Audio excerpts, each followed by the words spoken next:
importante en el Congreso Nacional porque allí el gobierno va a intentar defender el veto a la ley de financiamiento universitario y sectores de distintas oposiciones van a tratar de insistir con esa ley. Es un día D porque la D puede tener varias acepciones. Está la decisión del gobierno de ir efectivamente con el veto, de rechazar lo que ya le dijo el Congreso, que la universidad pública es importante. Estuviste en la Facultad de Ciencias Sociales hace un rato. Fue reanimante ver la resistencia en acción y en vivo y en directo. ¿Qué percibiste? Jóvenes, muy jóvenes, sorprendentemente jóvenes. La solidez de sus argumentos. El Congreso insiste con temas muy concretos que tienen que ver con el interés del pueblo argentino. Y la universidad es una. La falta de lectura política del gobierno lo lleva un poco a la política del capricho. Se empieza a definir el futuro de la Universidad Pública Argentina. Lo que está en debate, ni más ni menos que eso. Frenar las obras de agua y de cloaca, de saneamiento, es una canallada. Cuando vos tomás la decisión de que el gobierno nacional, el Estado, no haga más obras, redes de agua, planta potabilizadora, estás hablando de lo esencial, de lo mínimo, de la diferencia entre vivir bien y vivir mal en un barrio. La Argentina va para un lado, va para el otro, gobierno de derecha, gobierno de izquierda, pero hay cosas que no se pueden tocar. Yo soy muy argentinófilo, me crié leyendo a Cortázar y a Viñas y de repente dices, ¿y estos qué les pasó? Sobre todo cuando el retrato presidencial es un retrato tan desfavorable en términos ideológicos, de contenido, de presencia. ¿Va a aceptar lo que le dice el Congreso en las reglas de juego de la democracia o va a ir al Poder Judicial y va a desafiar judicialmente como ya lo vociferó? Está el desafío de lo que significaría un incremento del conflicto social. El desafío de cada uno de los actores participantes de expresar en las calles, en los distintos lugares donde se puede ejercer una representación, una cachetada del gobierno sobre lo que efectivamente signifique el resultado que se sostiene el veto. ¿Qué tal? ¿Cómo están? Muy buenas noches. Me sigue causando mucho impacto observar cómo las cosas que discutíamos ayer y pueden parecer viejas tienen total vigencia en la jornada de hoy. Bueno, claro, después del resultado en el Congreso y el objetivo cumplido por parte del gobierno de sostener el veto al financiamiento universitario, lo que tenemos a nuestras espaldas. Marche un asado, marche otro asado, en realidad. Pregunta que nos venimos haciendo en QR, pero ¿este cubierto cuánto sale? Este cubierto es un poco más caro después de lo que significó el quitarle los incrementos a jubilados y jubiladas. Alguien podría decir, bueno, sale lo que evitaron que ganen docentes y no docentes. Ese puede ser el precio del cubierto del próximo asado. Está efectivamente por verse. Enseguida estamos con las repercusiones de una victoria del gobierno en el Congreso sobre el financiamiento universitario. Está Martín Lustó en los estudios de A24. Vamos a conversar con él en QR. Vendrán también rectores de universidades. ¿Qué pasa ahora? ¿Cómo sigue? ¿Qué significa este recorte al financiamiento para los meses que quedan de este año 2024 y qué es lo que se va a discutir eventualmente en el presupuesto para el año que viene? Es decir, ¿cuál es la realidad ahora con el veto, con este recorte al financiamiento de las universidades nacionales en la República Argentina? Hoy, si uno escuchaba con atención el debate en el Congreso, enseguida vamos a repasar los momentos más importantes. Había una pregunta permanente sobre qué es lo que se estaba discutiendo. ¿Cuál era la discusión de fondo? Había quienes decían, bueno, el desfinanciamiento de las universidades lo que implica es discutir la universidad pública en la Argentina. Desfinanciarla es una manera de ponerla en jaque. Desfinanciar la educación pública es una manera de cercenarla, es una manera de no garantizar ese derecho, con todo lo que significa en la Argentina la universidad pública, ascenso social, etcétera, etcétera. Hay quien decía, no, en realidad esto es una discusión paritaria. Esto es una discusión salarial de los docentes y no docentes que ni siquiera debería haber llegado acá en el Congreso. Y después lo escuchamos a Javier Milei, ya lo había dicho varias veces, pero nuevamente hoy, frente a empresarios, Javier Milei dice, en realidad la discusión es manotearle recursos a 4 o 5 corruptos para que no hagan de esto una caja política. La pregunta inmediata es, ¿pero qué tiene que ver el salario de los docentes y de los no docentes con un curro y una caja política? Hay algo ahí que no cierra. Va una hipótesis que trasciende la discusión sobre el financiamiento universitario. Hoy participé en una conversación con Alicia Ruiz. Alicia Ruiz es jueza del Tribunal Superior de Justicia de la Ciudad de Buenos Aires. alrededor de los 30 años de la reforma de la Constitución de 1994.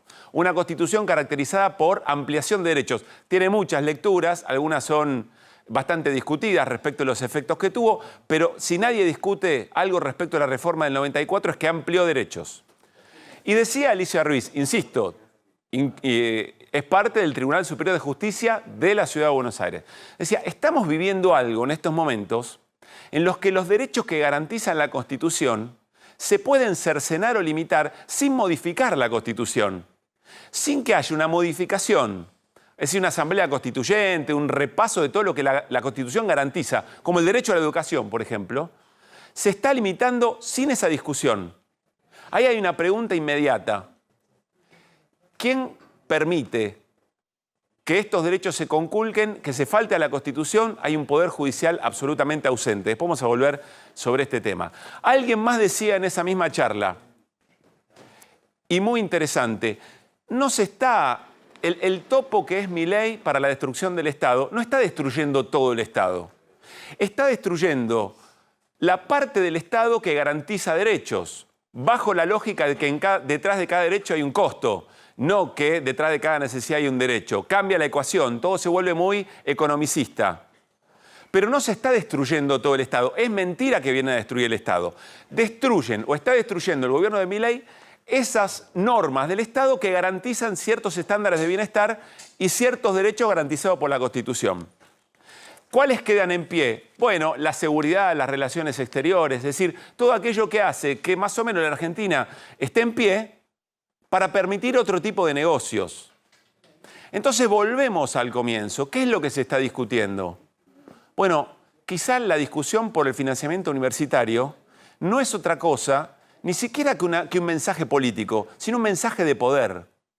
Un mensaje de un gobierno que intenta demostrarle a algunos actores económicos que ven con mucho apetito riquezas de la Argentina, y el mensaje de poder es: ven cómo apenas con una minoría en el Congreso podemos pasar por arriba todas estas garantías y protecciones del Estado para que efectivamente se puedan realizar determinado tipo de negocios. Es decir, detrás de la discusión por el financiamiento universitario y la universidad pública está el mensaje respecto del modelo de país que quiere llevar adelante, y evidentemente puede este gobierno. ¿Cómo puede hacerlo? Con muy poco, garantizando un tercio de diputados y senadores eventualmente para defender la utilización de un veto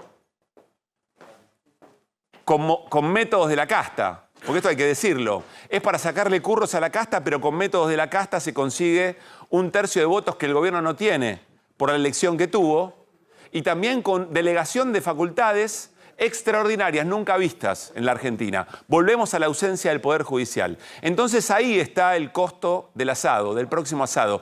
Esa es la factura que en algún momento la sociedad argentina le va a pasar a quienes fueron electos democráticamente para representar determinado tipo de ideas, y aún diciendo que no les gusta nada lo que hace Milei, le dan los votos.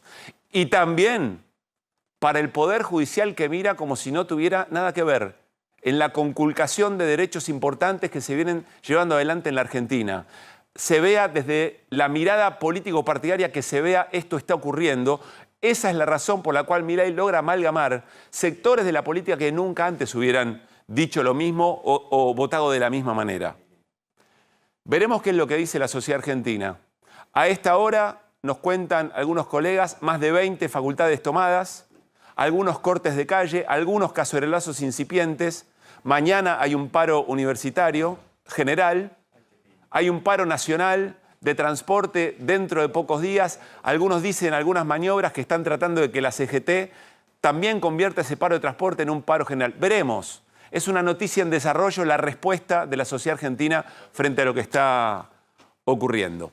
Nos vamos a la mesa porque, insisto, ya está Martín Lustó para charlar con nosotros. Buenas noches a todo el equipo de QR, Cerolini, Ibáñez, Lecher.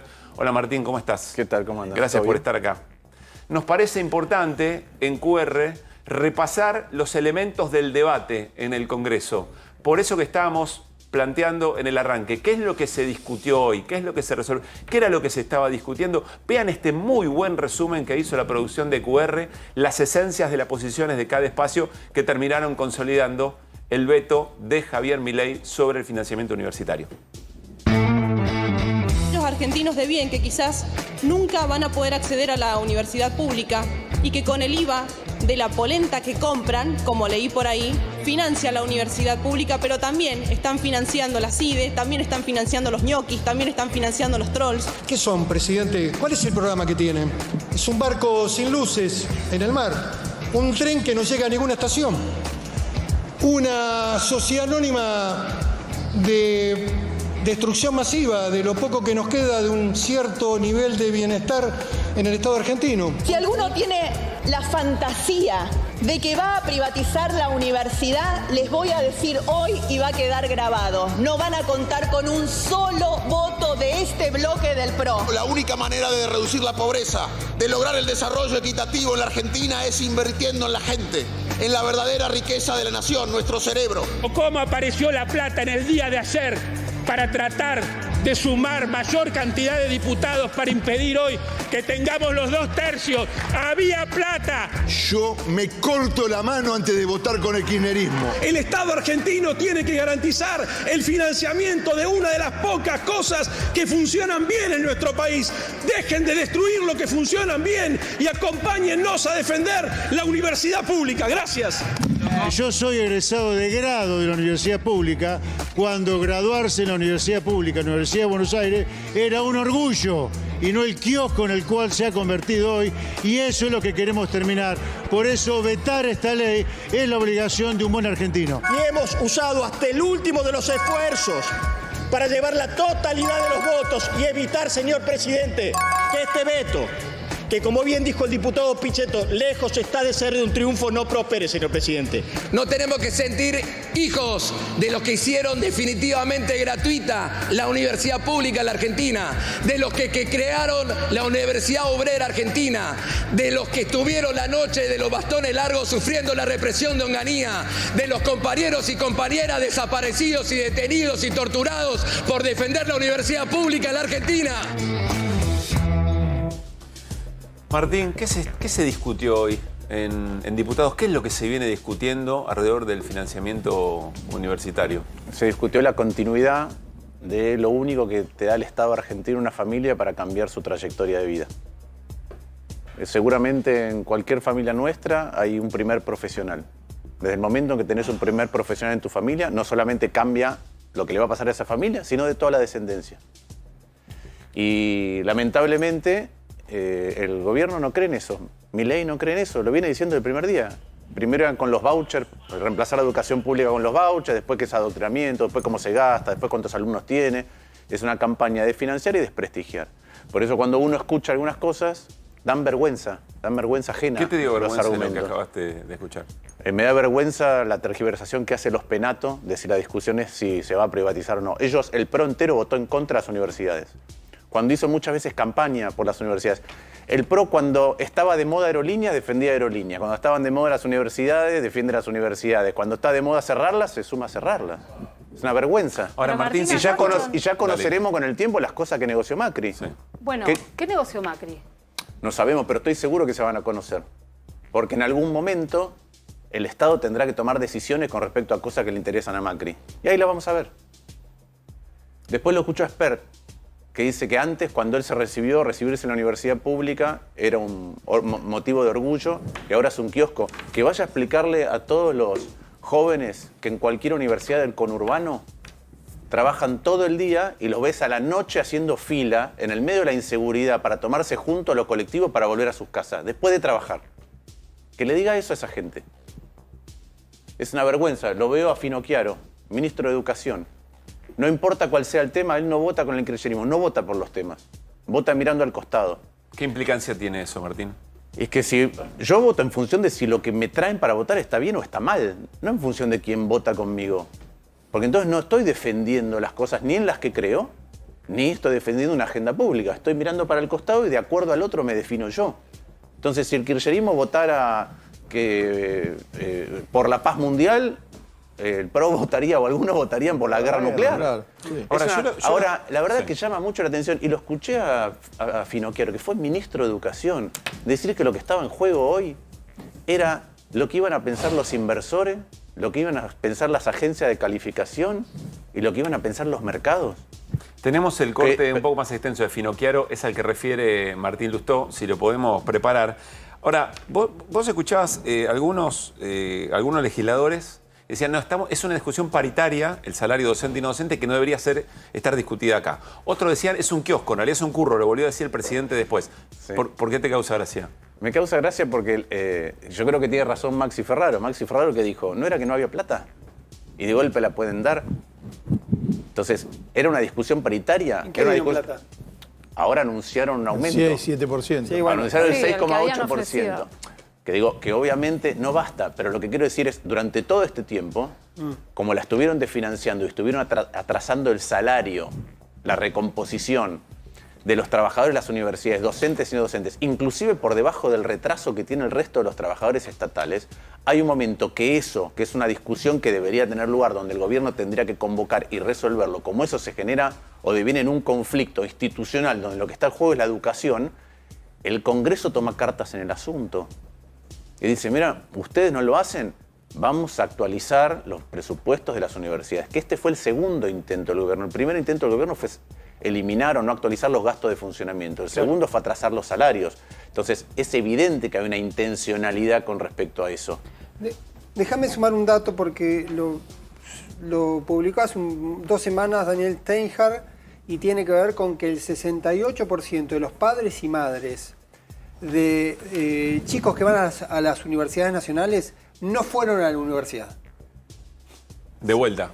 68% de los padres y las madres de chicos que hoy son estudiantes universitarios no fueron a la universidad. Se están garantizando algo que no pudieron ellos. Exactamente. Que sus hijos son los primeros profesionales de su familia. Es la primera generación universitaria. Por lo menos de uno de los padres, sí, son primera generación, es la referencia de lo que decía Lustó sobre lo que implica para las familias. No quiero ser autorreferencial. Yo tengo 4 hermanos, mis padres no fueron universitarios, ninguno de los 2. El plan de mis padres de vida era que sus hijos estudiaran en la universidad y los 4 pudimos estudiar en la universidad. Y cambió eso para adelante. Para mí ese punto es fundamental. Cambió para adelante quiere decir que en el momento que tu padre, o tu madre, o tus padres hicieron el esfuerzo de que vos fueras a la universidad, no es que cambió tu vida.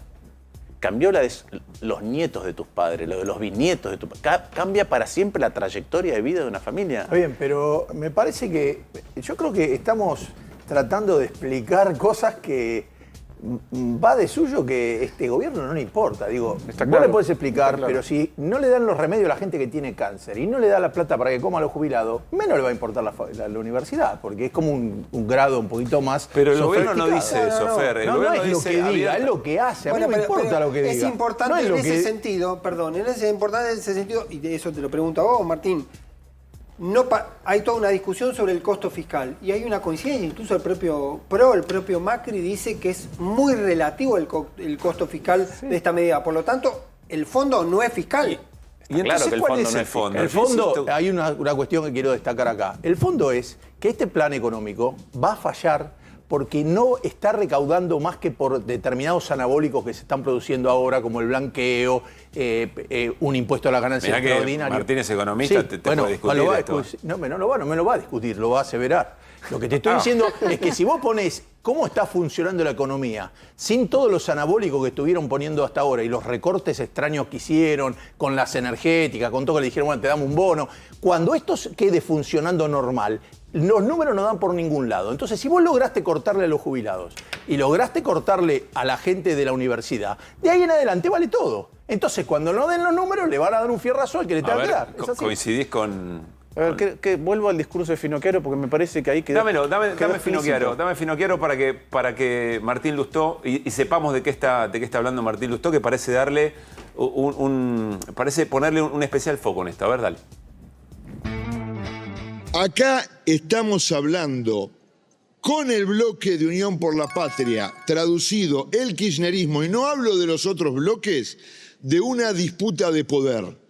Acá estamos hablando del mensaje que este recinto va a mandar a los mercados internacionales, a los inversores que tanto necesitamos y a las consultoras de riesgo. De eso estamos hablando. Y le voy a decir una cosa, señor presidente. Aún con los matices que yo tengo con este gobierno Si en una disputa de poder yo tengo que elegir... Silencio, por favor, ha sido aludido. Entre votar con el populismo que ha dejado el efecto devastador de una guerra en la República Argentina, o un gobierno que me habla de prosperidad, de libertad y de hacer grande Argentina de vuelta, señor presidente, yo me corto la mano antes de votar con el kirchnerismo. Muchas gracias.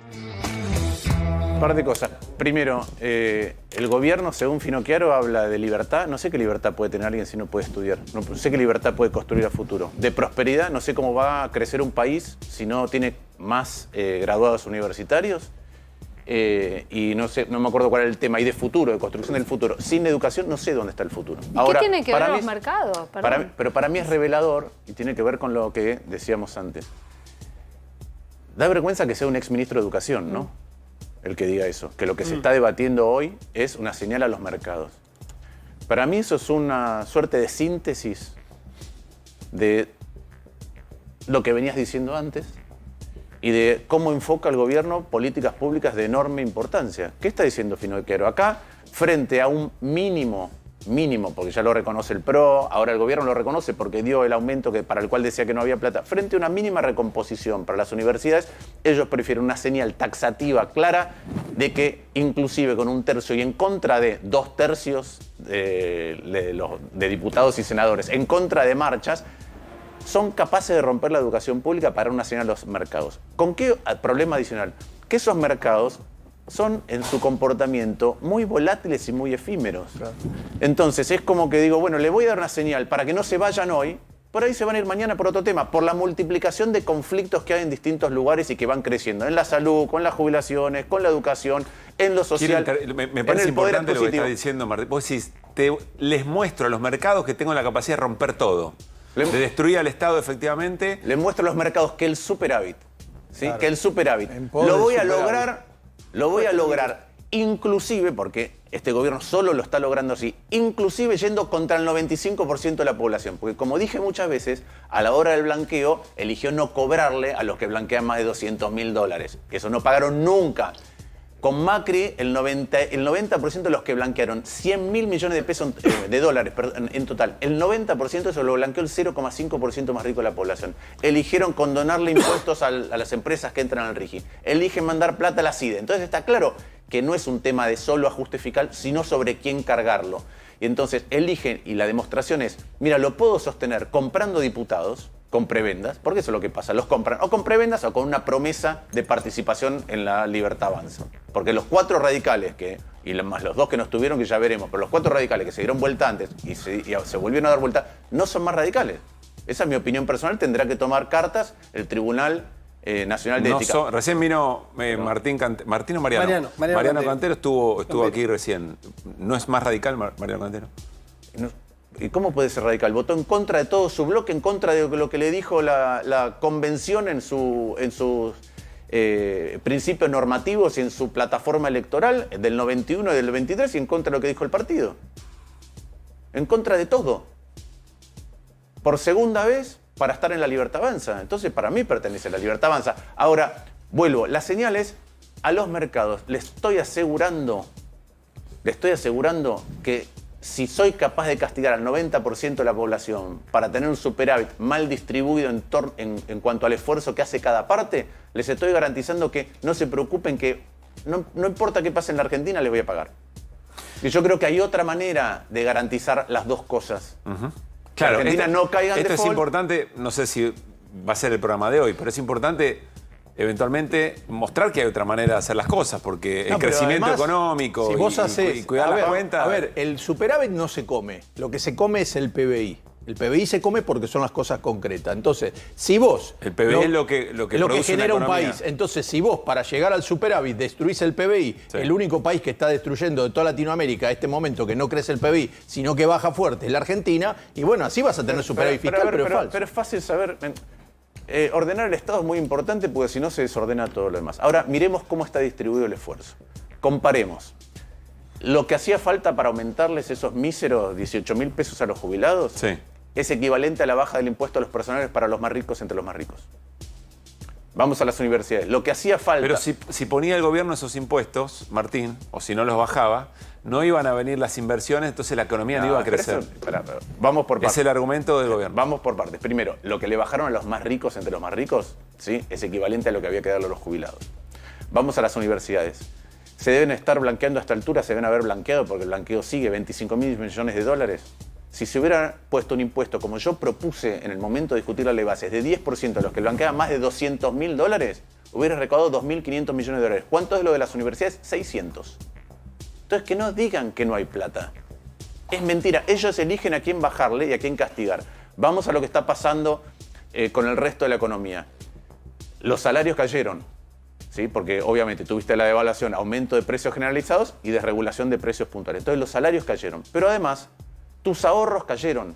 Si vos tenías un plazo fijo o tenías dólares, porque los habías ahorrado con mucho esfuerzo, como te regularon el precio del dólar y la tasa de interés y la inflación fue mucho más alta que cualquiera de las dos cosas, ese canuto que vos tenías guardado por si mañana sos taxista, tenés que cambiar el auto, tenés que comprar una moto, querés comprarle algo a tu hijo, se te rompió la heladera, te vas a ir de vacaciones, ese canuto guardado ahora lo estás usando para vivir y vale mucho menos que antes. Mientras tanto, ¿a quién le fue bien?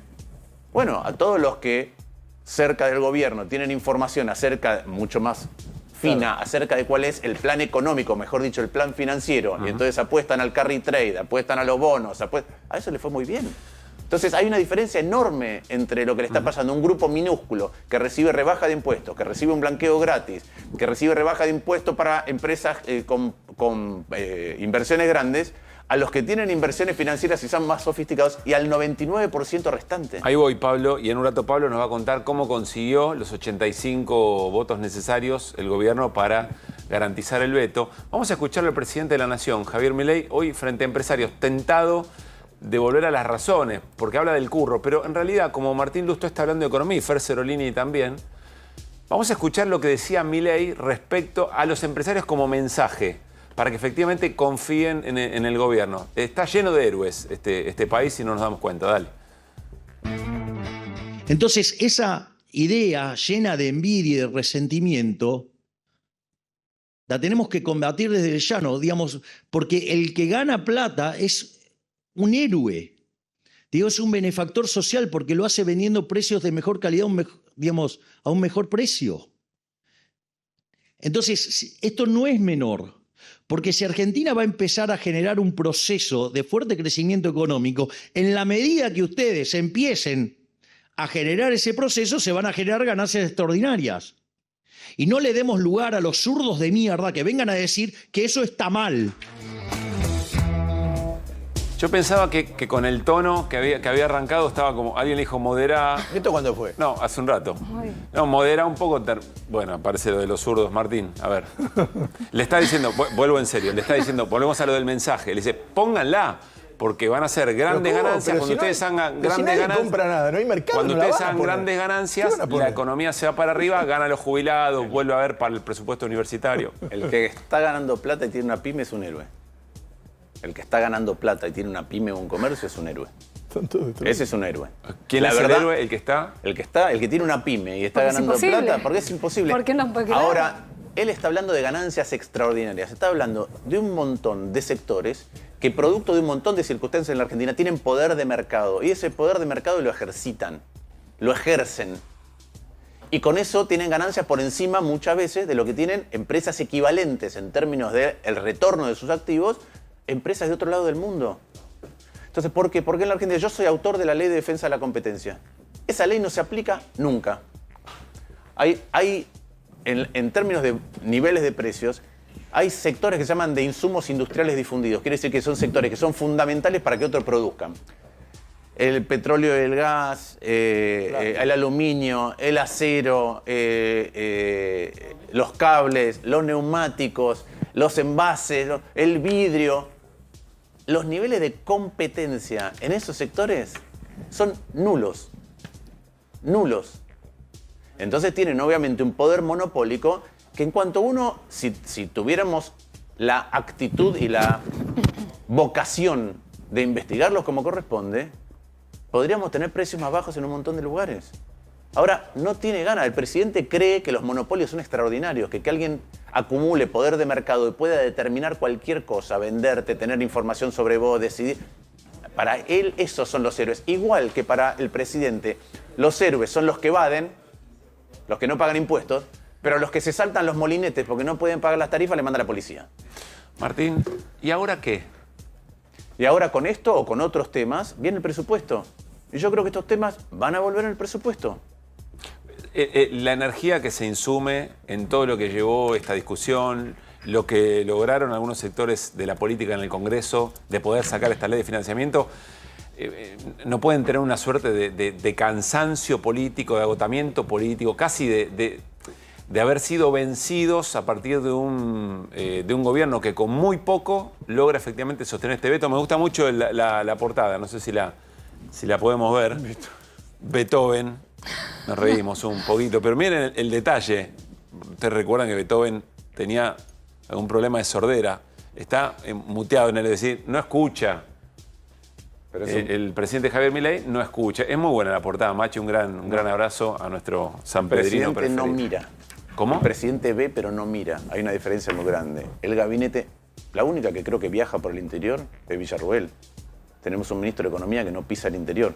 Tenemos un presidente que no pisa el interior. No saben lo que está pasando en términos económicos. ¿Qué verían si lo hicieran? Lo que verían es el calibre, la profundidad de la recesión y los pocos instrumentos o energía que hay para salir de ahí. No hay motores que renueven ese crecimiento. Nosotros hicimos el otro día una relación del precio de la soja y si uno vendía el 1 de enero una tonelada de soja, para tener el mismo valor en pesos, el poder de compra de una tonelada de soja, hoy tiene que vender 2. Porque la soja, bueno, tuvo una variación del 20% de caída a nivel internacional, subió un poco el blend, pero hubo una inflación del 100% y el dólar está en el mismo lugar. Entonces, tenés que vender 2 toneladas para hacer lo que hacías con una. Eso no se sostiene, porque el campo tiene un montón de insumos que están dolarizados. Pero eso está pasando en todos los sectores. Vos pensás lo que le pasa a alguien que tiene un comercio. Le subió el alquiler, le subió el gas, le subió la luz, le subió el agua, vende menos, puede pagar menos salarios. Los trabajadores que van tienen que pagar más alquiler, más transporte, claro, más luz, más gas.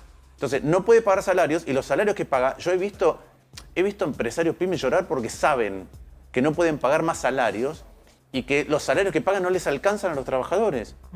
Entonces yo veo mucha insensibilidad. ¿Y cuál es el problema? Se han visto trabajadores preocupados por la falta de empleo aceptar esas condiciones. Y que no patalean para que no... Y yo creo que hay un error conceptual que es, puede ser que los mercados digan, ¿qué fortaleza tiene Milei?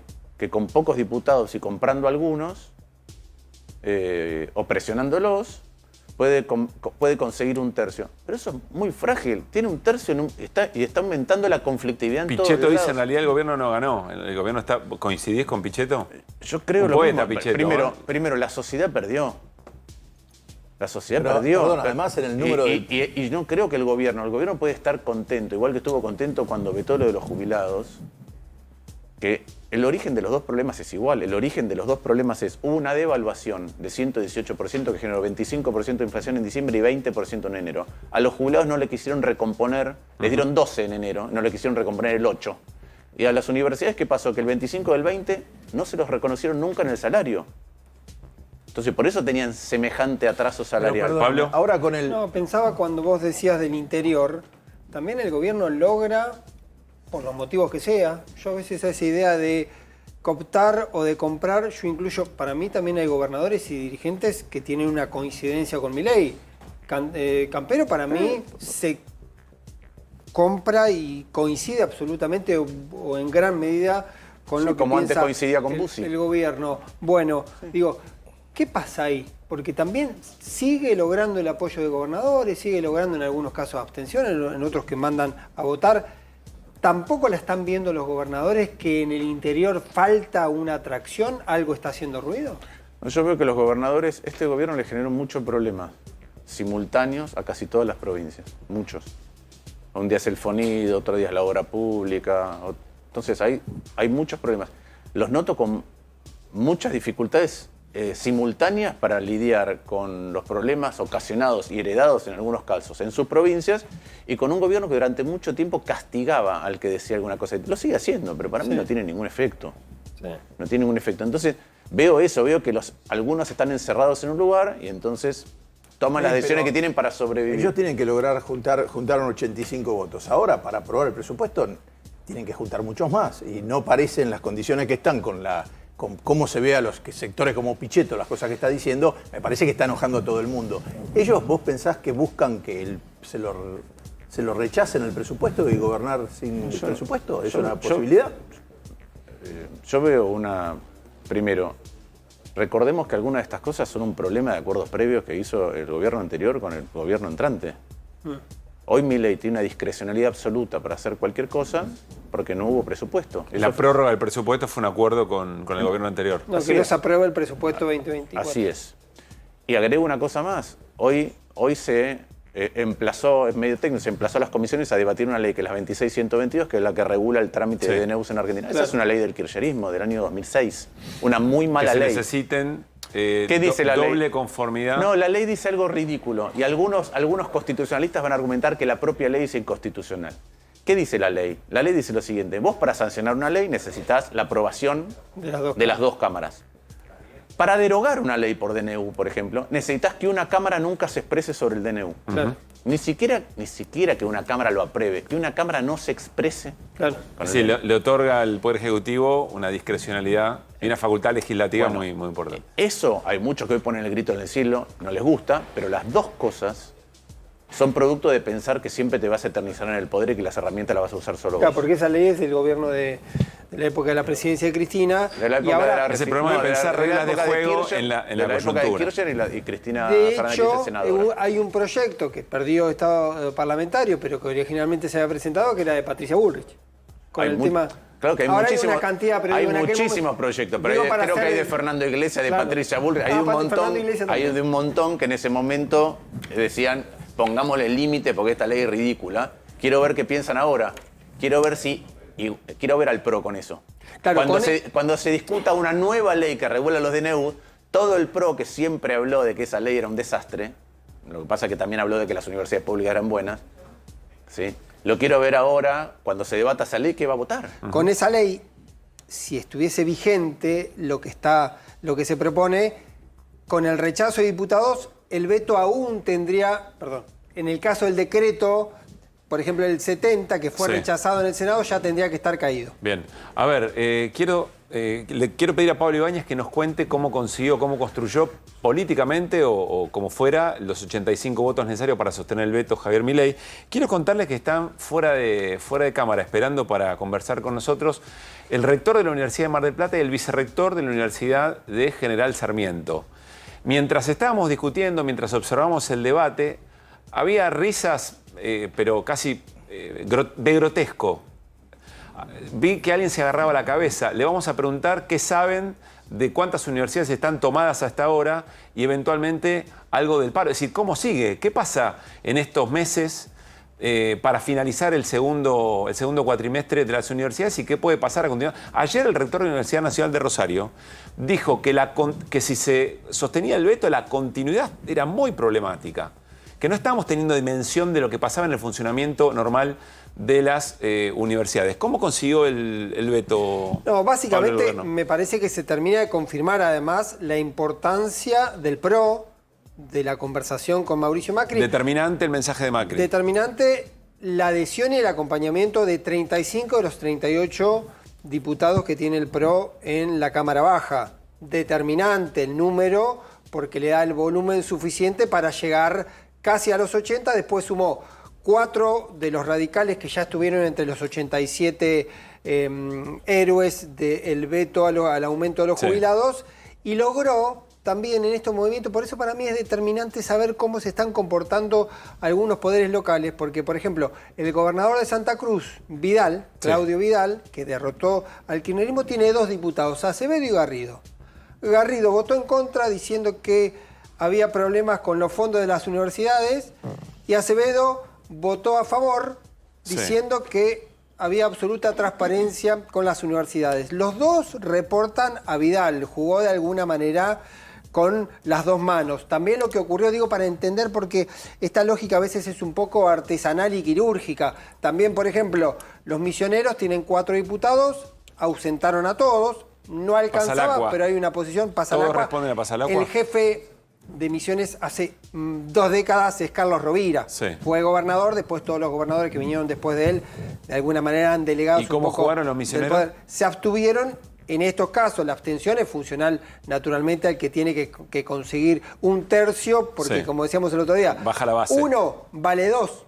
1 sólido vale 2 en frente a la hora de contraponer. Y después también hubo movimientos particulares, por ejemplo, con Nacho Torres de Chubut, porque está repartido, tiene gente en el bloque de Pichetto y tiene gente en el PRO. Había una idea de que iba a tener una posición más crítica del gobierno, pero después terminó Ávila, que está con Pichetto, acompañando, apoyando el veto, y Romero, Ana Clara Romero, que está en el PRO, se terminó votando con el resto del bloque. Quiero decir que es una construcción que fue haciendo el gobierno, por eso la pregunta también es hacia adelante cómo va a seguir esta negociación, estas relaciones, porque como decía Cero, viene el tema del presupuesto y para el presupuesto necesita al menos 129 votos para empezar a negociar. La pregunta que había era que hubo promesas, por ejemplo, resolver un tema pendiente que tiene que ver con las cajas previsionales, un tema muy importante para las provincias, pero por ejemplo también,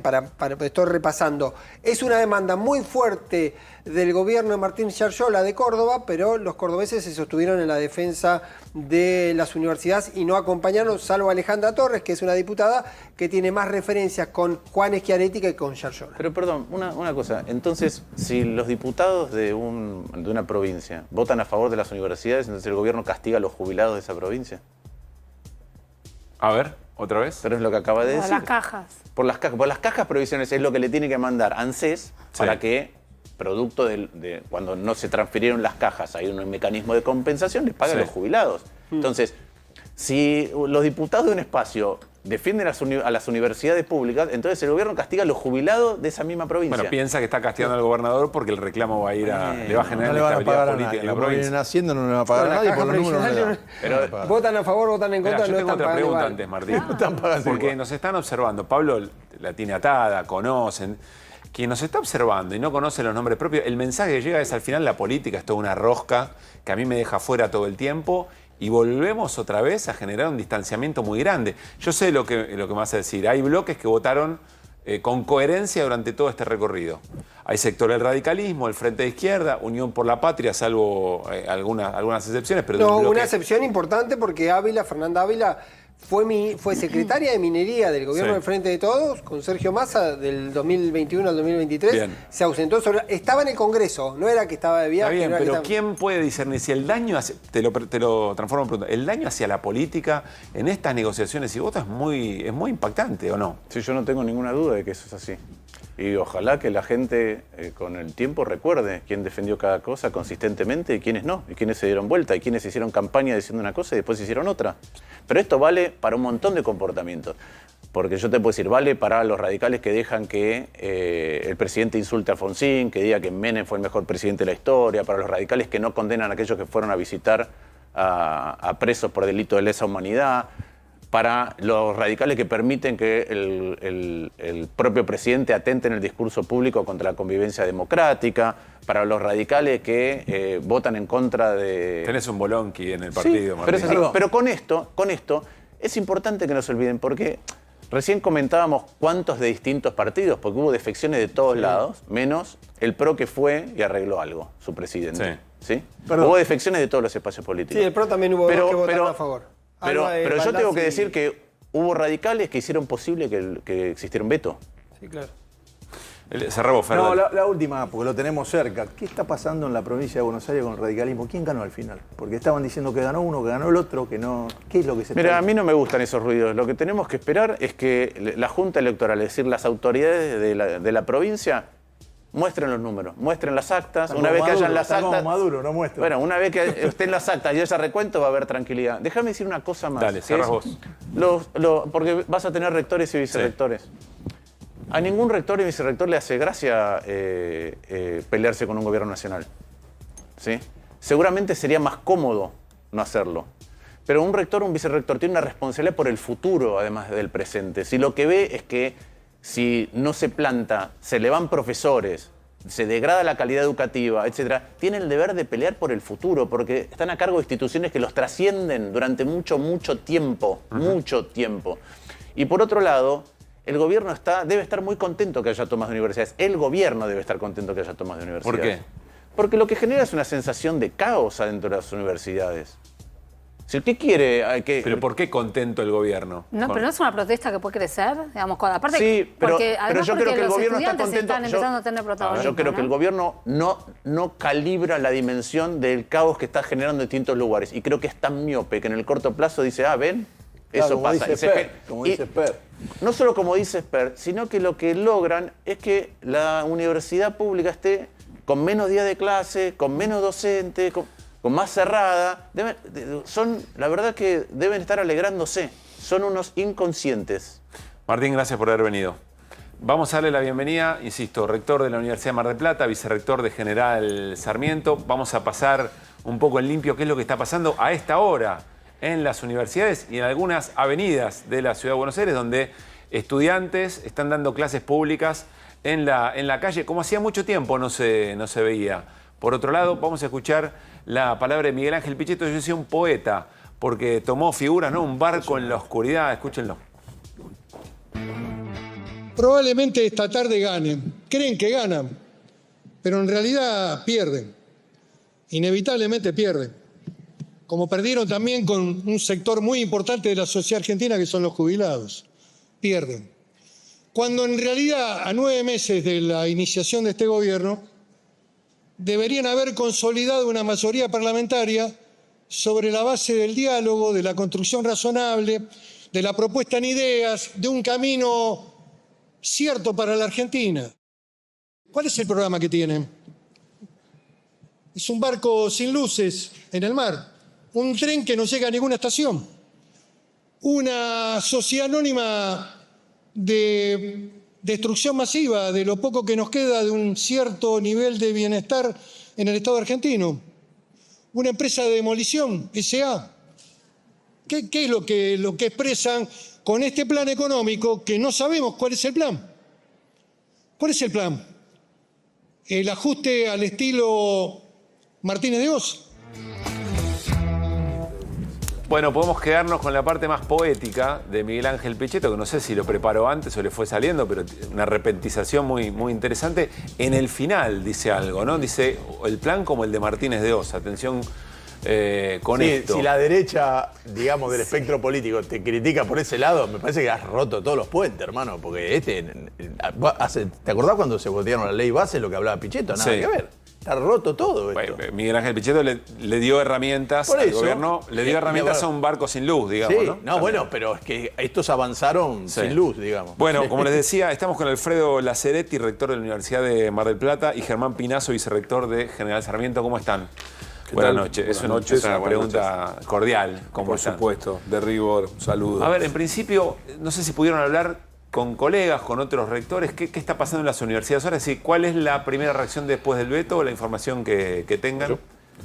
Bueno, a ver, la verdad es un día triste, un día de bronca. Realmente esperábamos que se pudieran juntar los 2 tercios y no fue así. Y esto, por supuesto, ha generado ya reacciones en la comunidad universitaria y un planteo de un paro de trabajadores docentes, las 6 centrales sindicales, no docentes también mañana. Hay algunas movilizaciones estudiantiles que se están dando en distintas casas de estudio, o sea que esto ha generado una bronca y un rechazo, a nuestro entender, natural y lógico que ocurra. Bien, yo creo que también podemos rescatar como algo positivo que tuvimos 160 votos a favor de la universidad pública por segunda vez, en un momento que se está discutiendo el presupuesto de la Administración Pública Nacional y también se está discutiendo el presupuesto de las universidades. Optimista que escucho en la jornada. A ver, otra vez, ¿qué volvemos a repetir? Creo que como siempre me parece que hay que hacer un análisis más general, teniendo presente una mirada de largo plazo. Esta no va a ser la última confrontación que vamos a tener con el gobierno, ni mucho menos. Y me parece que en ese sentido poder contar con 160 votos en la Cámara de Diputados a favor de una ley primero cuando se votó y ahora cuando se intentó ratificar, bueno, nos da un piso muy interesante para la discusión del presupuesto 2025 que se está discutiendo ahora mismo en el Congreso y a la cual seguramente rectoras y rectores acudiremos al Congreso a demandar que se incremente el presupuesto que mandó el gobierno, que es un presupuesto muy limitado. Eso por un lado. Y por otro lado, me parece que también aquí siguen las discusiones paritarias para tratar de lograr incrementos en los meses de noviembre y de diciembre que todavía no están cerrados. Va a seguir la lucha del movimiento estudiantil por más y mayores becas de calidad. Acá no se termina nada, acá no hay ningún punto final, sino que se cierra una etapa de una discusión, bueno, en el marco de las reglas constitucionales. Nosotros estamos a favor del Estado de Derecho, el presidente tiene la facultad de vetar, el Congreso tiene la facultad de insistir. Bueno, este tema está saldado como tema, era una ley muy provisoria que terminaba el 31 de diciembre de este año de actualización de los salarios. Bueno, no podemos contar con esa herramienta. La verdad, una lástima, porque hubo una expresión masiva de la sociedad el 2 de octubre que replicó de alguna manera la del 23 de abril pasado, así que yo aprovecho para agradecerle a toda la ciudadanía argentina que nos ha acompañado, a las universidades públicas. Estamos muy orgullosos de eso y es una gran responsabilidad. Y por supuesto, porque las universidades públicas no son la construcción de un gobierno. Es la construcción de la sociedad argentina a lo largo de muchas décadas. Hay depositadas allí muchas esperanzas, desde transformaciones y mejoras personales hasta la incidencia que podemos tener en contribuir a mejorar el tejido productivo y la calidad de vida de la gente. Germán, coincidís, perdón, Fer, lo escucho a Germán y hablo. No, a mí me parece que es importante, coincido, ahora viene la discusión por el presupuesto del año que viene, el proyecto de presupuesto, la propuesta presupuestaria para las universidades para el año que viene es una propuesta por demás escasa, y a mí me parece que es muy importante, yo escuchaba la conversación que tenían antes, hacer énfasis en el piso que se ha roto, me parece a mí, en términos argumentales, de una parte de la dirigencia política, digamos. Ahí escuchábamos diputados y venimos escuchando funcionarios decir cosas que cualquier persona que tenga internet sabe que son falsas. La palabra argumento quizás le queda un poco grande, en hacer afirmaciones que no están conectadas por ningún conector lógico, digamos, ¿no? Pero con todo éxito, podría decirte, Germán. Bueno, eso del éxito también es relativo, digamos. En este caso han tenido éxito, veremos cómo sigue, digamos, ¿no? Todavía el gobierno no ha cumplido un año en su gestión. No creo que esto pueda ser calificado de éxito, pero sí hacer énfasis en eso. Digamos, ha habido en esta semana una serie de desinformaciones vinculadas a la universidad pública. No sé, yo recuerdo cuando la semana anterior se discutía el tema de los estudiantes fantasmas, no sé si recuerdan esas discusiones. Estaban engordando el número de estudiantes para tener más presupuesto. Hoy hablaba... Por ejemplo, el presidente de la Comisión de Presupuesto, la semana anterior, José Luis Espert, la semana anterior en la marcha universitaria, que después de la marcha universitaria diga que las universidades habíamos tenido un aumento, cuando él estaba sentado a 2 sillas del presidente de la Nación, cuando el presidente presentó el presupuesto y en ese presupuesto se menciona que las transferencias a las universidades aumentaron 159% en relación al año anterior contra una inflación interanual de 240 para el mismo periodo, que el presidente de la Comisión de Presupuesto o no lea los materiales o mienta deliberadamente y construya un argumento en torno a algo tan sensible y tan estratégico como el financiamiento universitario sobre la base de una falsedad total, o como decían hoy, la cuestión, no sé si ustedes se acuerdan porque parece que quedó viejo, pero en la marcha de abril la discusión era el adoctrinamiento, que hoy apareció también ahí, creo que Finocchiaro lo dijo, no estaba en el recorte que vos mencionaste, yo no adoctrino o algo así. Los funcionarios del gobierno sacaron una línea para que los estudiantes hagan denuncias. ¿Hubo alguna denuncia de adoctrinamiento? No existe ni el adoctrinamiento, ni los estudiantes fantasmas, ni los...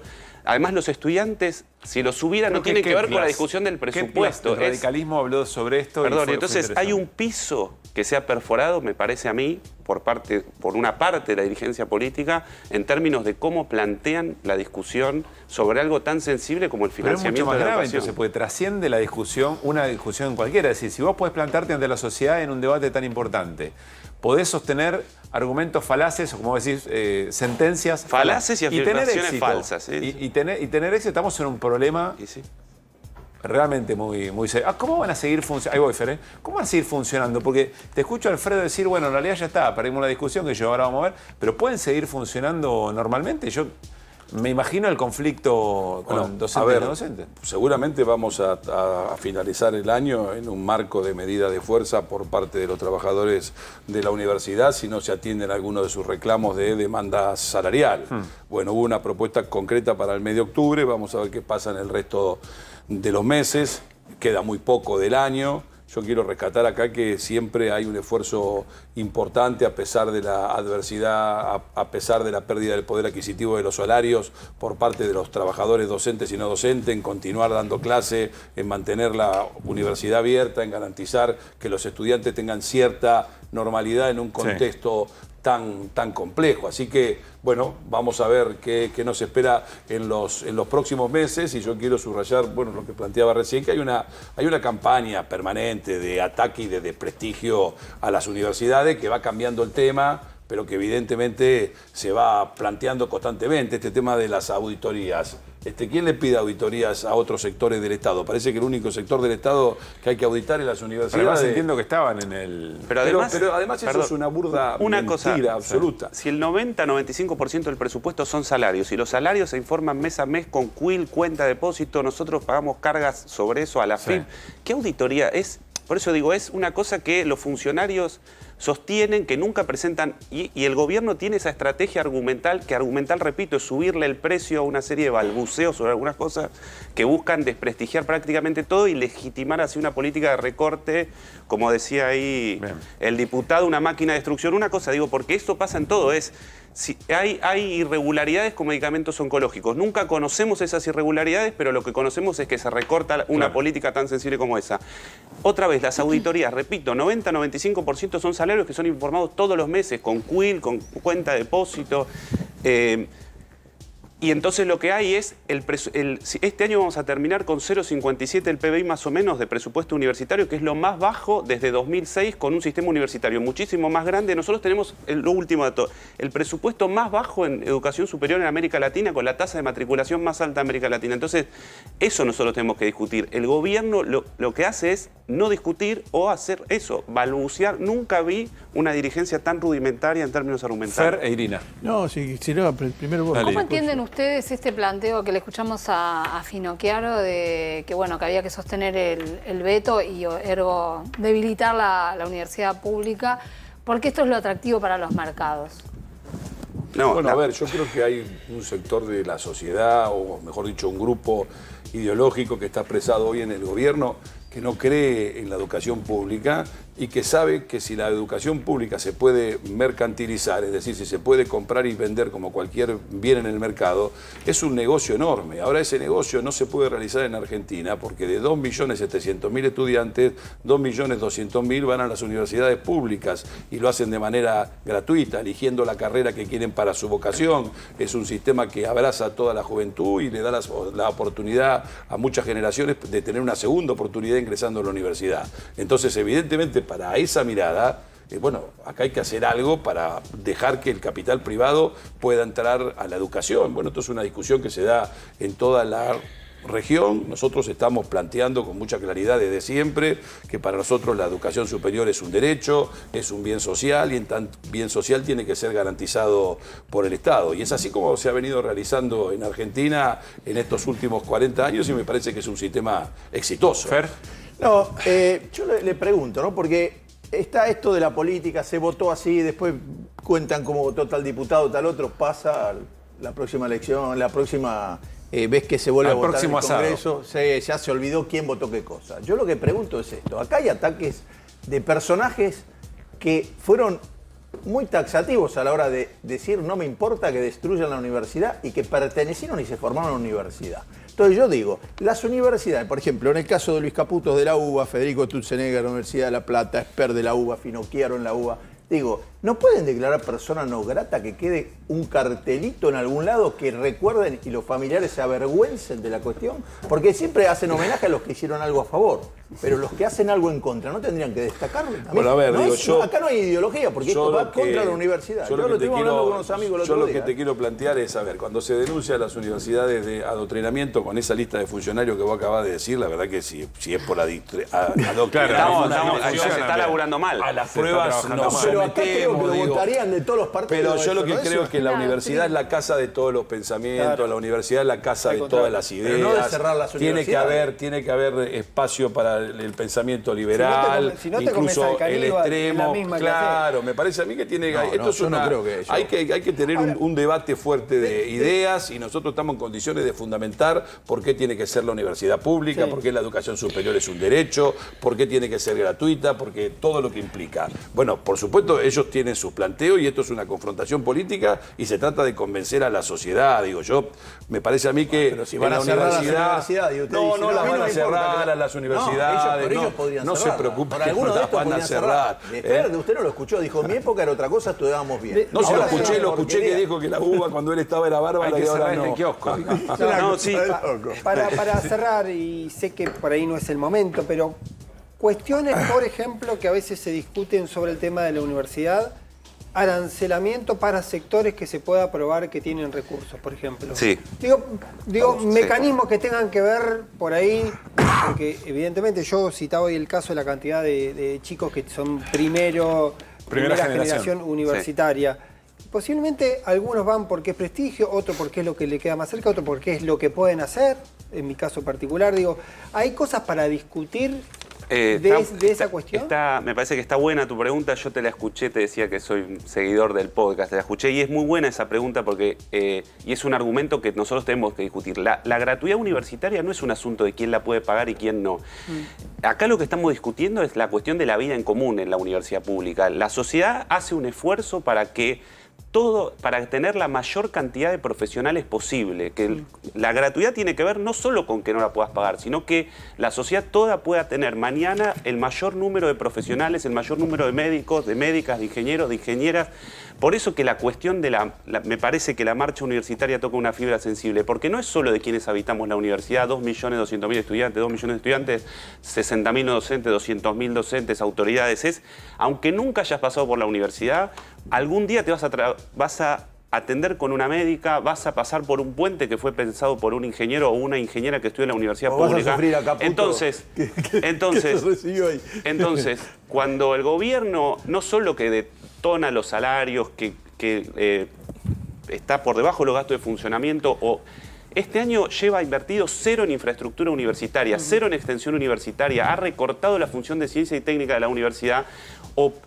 La cuestión es el futuro no solo de quienes habitamos la universidad. Y entonces, aunque una persona pueda pagar, la sociedad tiene que hacer un esfuerzo para tener la mayor cantidad de profesionales posible. La gratuidad tiene que ver no solo con un principio de justicia individual, sino con una cuestión colectiva, me parece. Sí, yo te agregaría lo siguiente. Hoy me parece que es claro para todo el mundo que el desarrollo económico no se agota en el capital y en el trabajo. Hoy es fundamental tener el conocimiento. Y el tener el conocimiento significa que tengamos la mayor cantidad de la población con estudios superiores que podamos, porque para poder manejar la tecnología que se viene en todos los sistemas productivos necesitamos que tenga gente que tenga mucha más capacitación y no menos capacitación. Hay que lograr que el porcentaje de graduados universitarios no sea del 15% de los argentinos, que sea del 50% de los argentinos. Necesitamos que haya cada vez más argentinos con más conocimiento, porque si no, nos vamos a condenar a una economía primaria sin ningún grado de industrialización, y en ese modelo no entran 50 millones de argentinos, entran 20. Claro. Y entonces me parece que tenemos que apostar a generar un modelo de desarrollo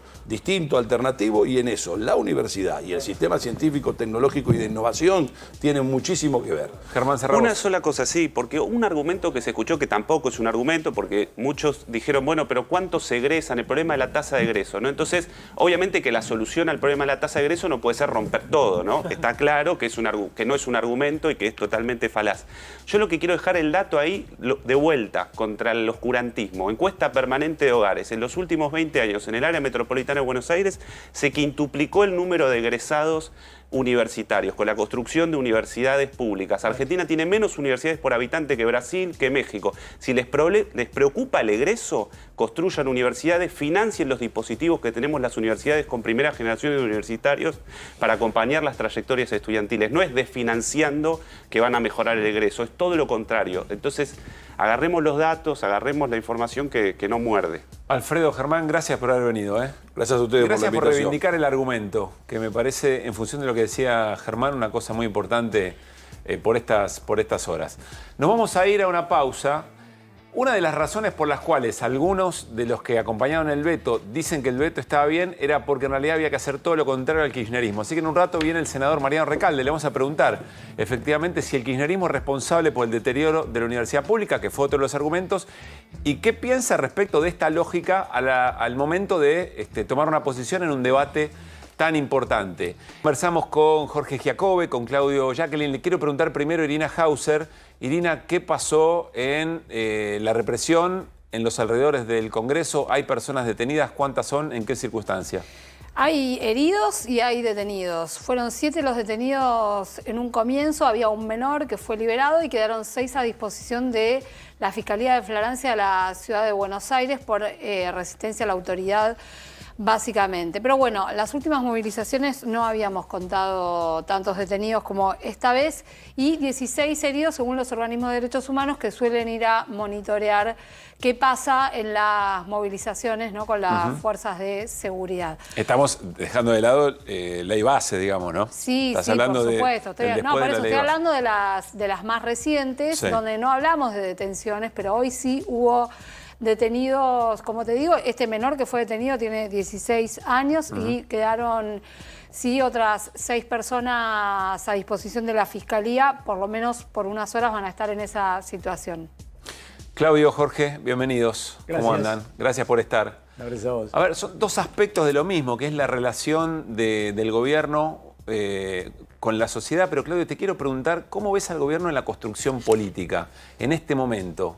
¿Cómo lo ubicarías? Yo lo que veo es que es un gobierno que, por un lado, construye una cantidad de enemigos casi, en muchos casos, sin propósito. Porque digo, la idea de construcción de enemigos, la idea esta de muy laclosiana, si querés, de construir un enemigo, reforzar una identidad, digo, es parte de lo que vivimos en la política, en procesos políticos muy de liderazgos muy potentes. Ahora, en este caso lo que vemos es que hay una cantidad de construcción de enemigos, en muchos casos sin propósito. Me parece que esta es la rareza que esto tiene.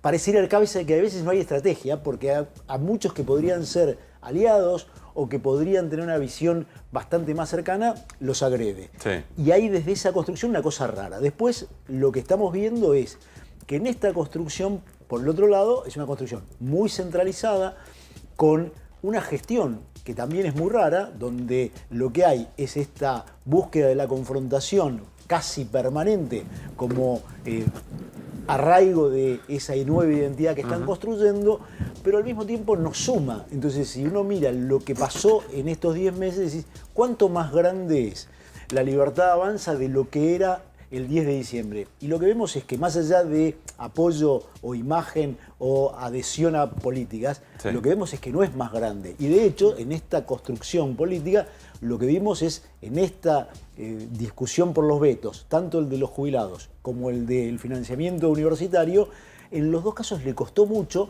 y además le costó mucho sin construir una alianza que uno pueda decir está proyectándose hacia adelante. Creo que Pichetto le dijo algo hoy. Hoy Pichetto le sentido, dijo, ¿no?, más o menos sentido, es el partido de la obstrucción, sí, y no de la construcción de algo mayor. Me parece que este es el tema. Y hoy cuando vimos que primero son 85, no son 87, y en segundo lugar son mucho más diversos, y lo que está en todo el tiempo en este toma y daca, hay una necesidad todo el tiempo de pagar por algo que cada vez le sale más caro, está muy claro. Ahora no se siente más cómodo Milei estando liviano. Digo, en este sentido, evidentemente, Jorge lo observó en algún momento también, Milei nunca creció más allá del 56% que sacó en el balotaje. Parece que nunca pudo expandirse, bueno, cosa que han tenido otros presidentes. Ya del 56% es un montón. No, claro, pero digo, los presidentes solían ganar con un número y después crecer por lo menos en la primera etapa de algunos puntos. En imagen. Pero lo que yo digo es, si vos mirás hoy en núcleo duro de apoyo, no creció más allá de la primera vuelta. Claro. Digo, este es el punto. Porque pero digo, no es una comodidad del sacarse encima, tener que hacer acuerdos con los gobernadores, incluso con el propio Macri, que Macri le da mucho más que lo que él parece darle a Macri. Sí, por él lo que está claro que lo que no quiere es diluir su nitidez en la imagen y ser parte de ahora. Esto es relativo, porque lo que vos ves por otro lado es que esta idea de no contaminación se contamina y mucho con muchas castas. Sí. Casta política, casta judicial, casta empresarial. Digo, esto es una contaminación que a esa identidad la roza en algún lugar y le mete ruido. Entonces, esa idea de yo no me asocio porque me contamina, también parece ser una decisión de yo no me asocio o yo no sumo porque no puedo compartir, porque no puedo construir y no puedo ordenar hacia adentro. Perdón, para cerrar esa idea. Entonces vos pensás que es más visceral, la naturaleza de Milei es esa que una cuestión táctica o estratégica. Yo creo que hay dos cosas. Hay una cuestión visceral por un lado y hay una estrategia que es reforzar la identidad con una narrativa, pero que esa narrativa tiene muchas inconsistencias, mucha disonancia cognitiva que después lo que te aparece es esto y la sociedad lo empieza a percibir. Dice, guarda, acá no me cierra esto. Te traslado la pregunta, Jorge. En ese modo de construcción de Milei, ¿le está funcionando? ¿Le das más carretel o vos crees que esto está en decline? Mira, el modo de construcción como lo conocimos clásico, hay que restarle valor, ¿no? Y esto es evidente. Si 2 hermanitos y 4 perros llegaron a la Casa Rosada de manera legal, quiere decir que no hay sistema político y que tampoco se necesita. Ahora están tratando de... No se sabe si eso es permanente, digamos, ¿no? Por lo menos en esta encrucijada. No, lo que sí es permanente, Pablo, es que hay una opinión pública que se ha convertido en una máquina de picar carne política y que pica la carne más rápido de lo que la carne se puede reproducir. Entonces, vos, hoy por hoy, nosotros nos estamos tiroteando acá. Vos le querés hacer un chiste a alguien y le decís, che, armá un partido y presentate a elección y dentro de 2 años presidente. Esto antes era una locura. Sí. Necesitábamos una construcción de 15 o de 20 años.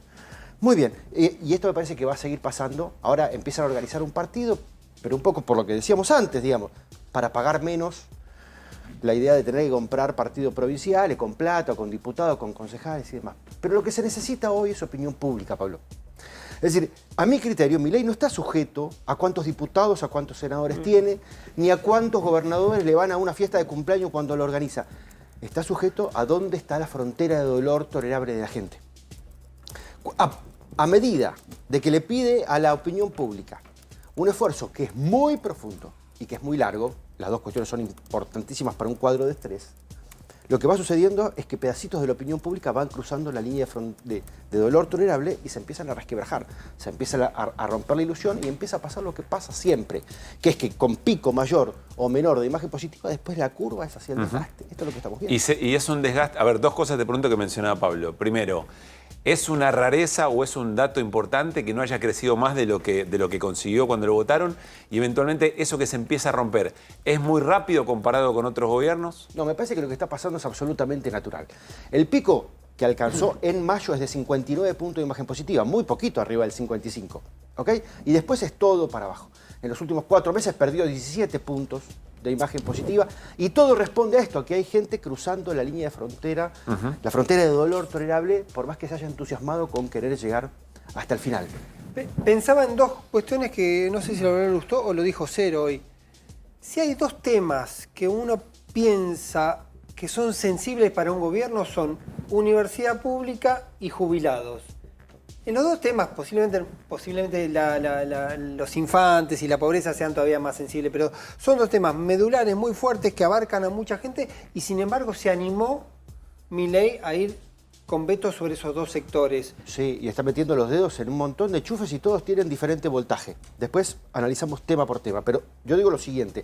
En la agenda de lo cotidiano, en la agenda de la discusión pública, hay un montón de temas, pero no hay que distraerse. Lo que mueve el comportamiento de los argentinos es siempre la economía. Eso es lo que compone y descompone escenarios. Lo que hace que los argentinos giren un rato para la derecha, un rato para la izquierda, un rato para el Estado presente, un rato para el Estado ausente, pero siempre buscando a alguien que solucione este quilombo. En el medio hay un montón de discusiones.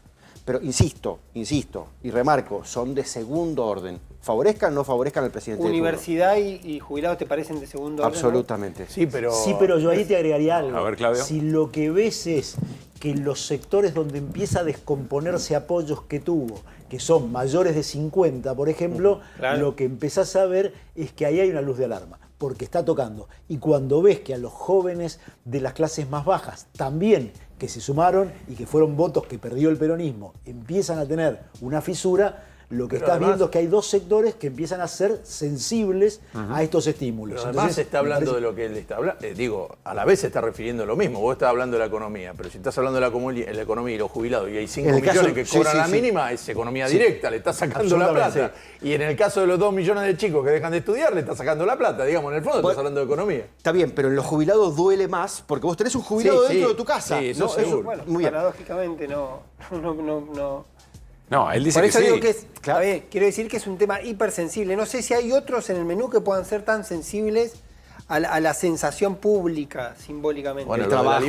del alimento de los comedores también. No, es otra patada. Pero Pero ustedes están bueno. hablando de una sensibilidad vista por toda la sociedad. Me parece lo que Jorge está diciendo, que pasa que el determinante es cuando te pega... Por eso, cuando te pero pega. a los Cuando jubilados te le pega en la estás bolsilla. pegando en el bolsillo directo Sí, a ellos. jubilación Entonces, así. Y ahí hay una inconsistencia de base que es muy interesante. También lo retratábamos recién. Dentro del votante liberal, de los dos tipos de votante liberal, el votante 30% de las PASO y de las generales, y del votante 25%, que no es lo mismo que el anterior, porque se adhirió a Milei cuando había que elegir entre Frankenstein y el hombre lobo, no es lo mismo.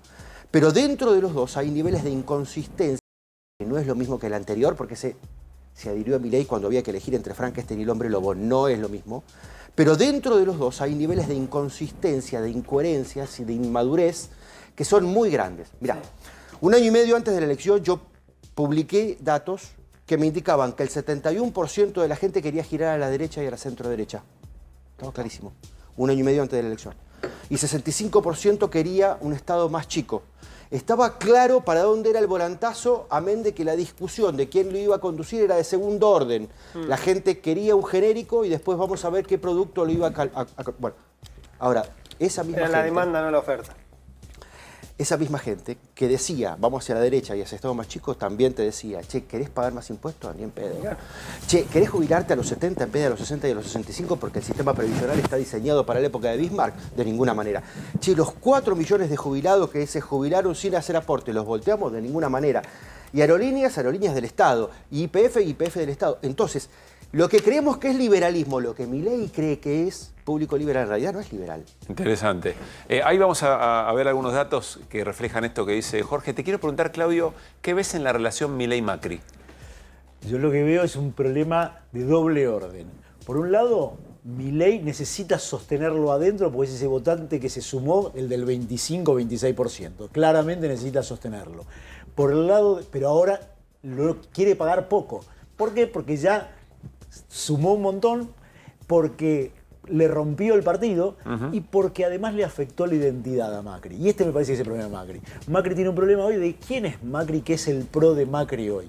Y eso es lo que no termina de identificar. Si hoy escuchamos algunos de los discursos que hubo, por ejemplo el de Silvia Lospenato, una de las espadas que tiene el macrismo en la Cámara de Diputados, es un discurso que trata de hacer equilibrio entre una situación que le cuesta mucho explicar de cara al votante y de cara a la sociedad. Ahí aparece un argumento sencillo y que amalgama, que es lo que vamos a charlar con Mario Recalde en un rato, que es el kirchnerismo. Exactamente.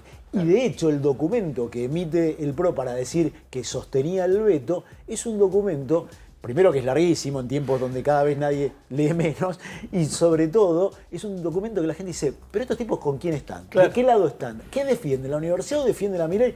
Es muy difícil de explicar. Tiene ese problema de identidad.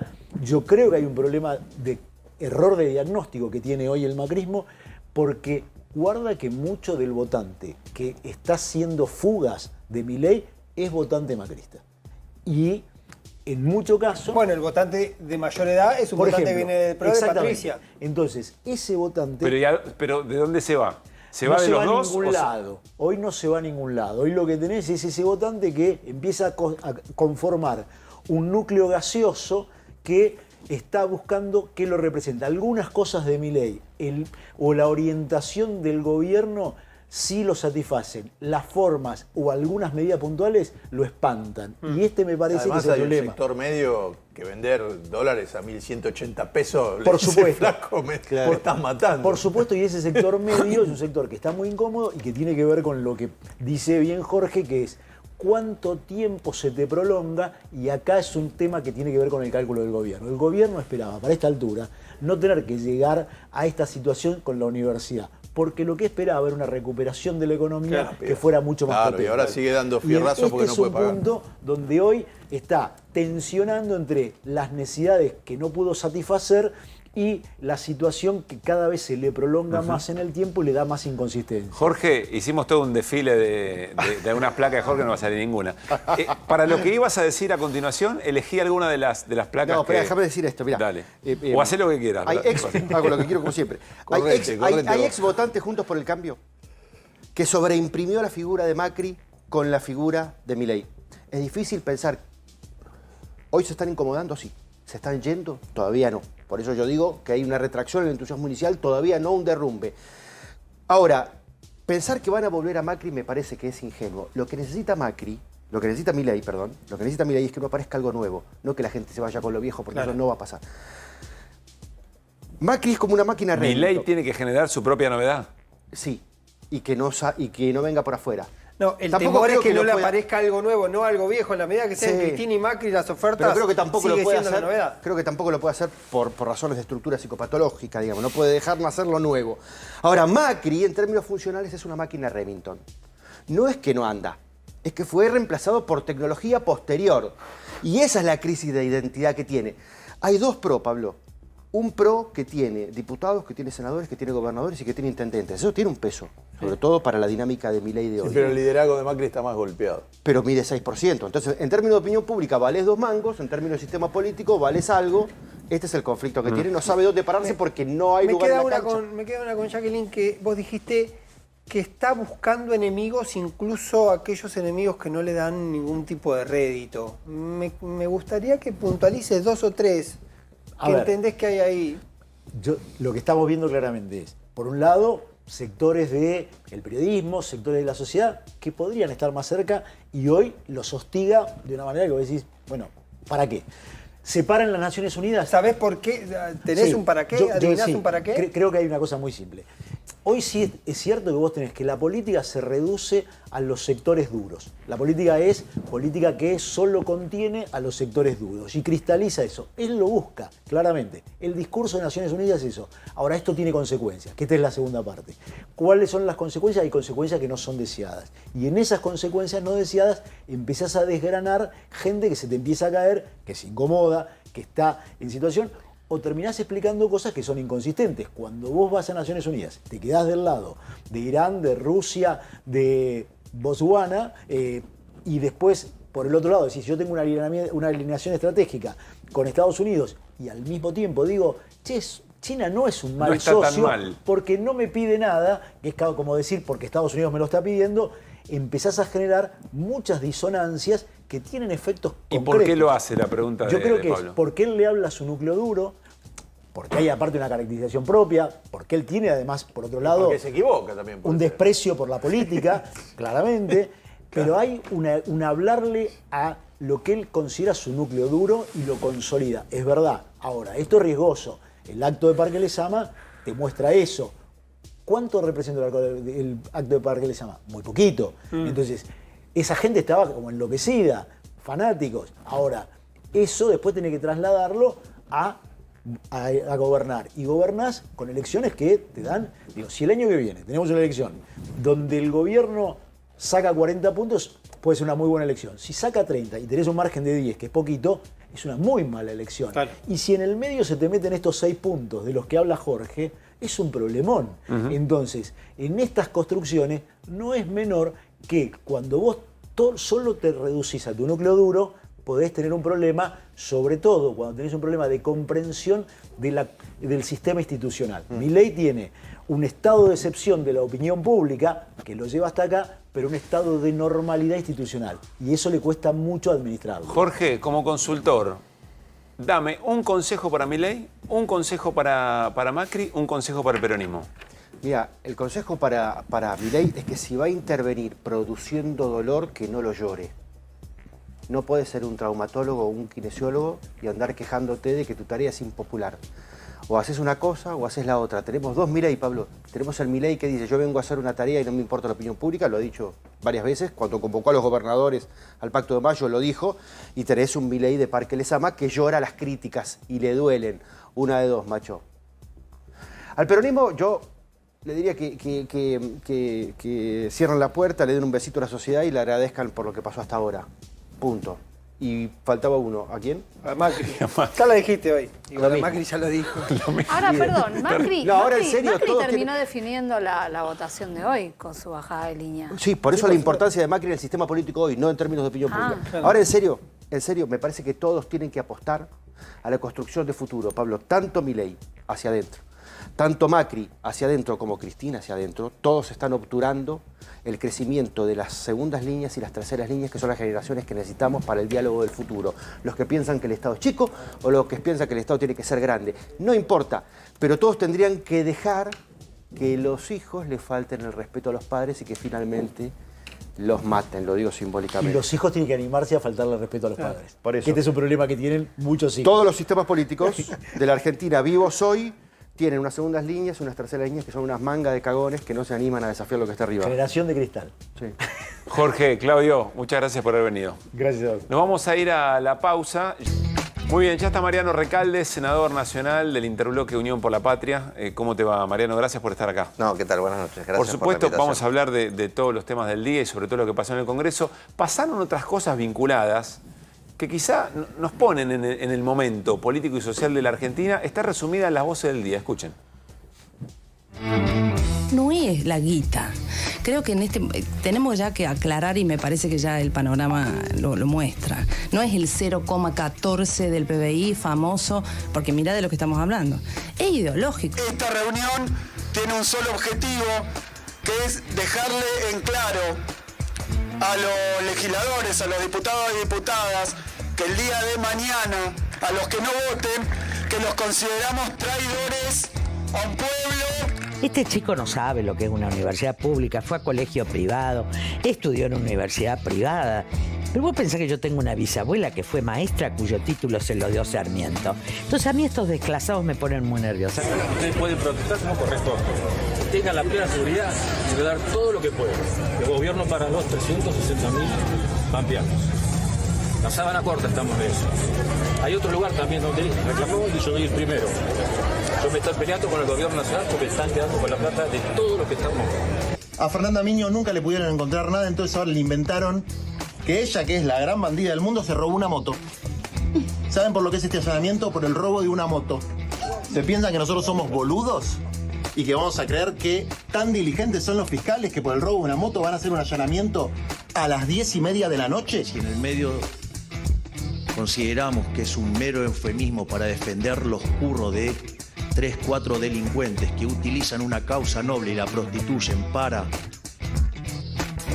ganar dinero a costa de robárselos a los alumnos y a los profesores. No me representa más esta CGT. ¿Cómo voy a crear conciencia como CGT en los laburantes para poder enfrentar situaciones como las que se nos vienen si los laburantes no conocen mi voz? No hizo una conferencia de prensa la CGT para explicar qué habló con el gobierno, qué está discutiendo. Paco Manrique de la CGT se va. Bien, interesante esto último, ¿no? Paco Manrique, la CGT se va, preguntaba hoy, bueno, no es el ESMATA que se va de la CGT, es Paco Manrique. Hay quien dice traccionando a la CGT para que se ponga un poco más en situación, un poco más conflictiva, y en el horizonte el paro nacional de transporte a final de este mes, a ver qué es lo que efectivamente ocurre. Mariano, ¿en qué momento quedó hoy la discusión política en Argentina después del veto, del éxito en sostener el veto por parte del gobierno? Creo que queda claro cada vez más que el ajuste que propone Milei no es sobre la casta, que es sobre todo lo público, sobre las jubilaciones, sobre las universidades, sobre los hospitales. Hace muy poco anunciaron, ahora parece que dieron marcha atrás, el cierre de un hospital, algo inédito.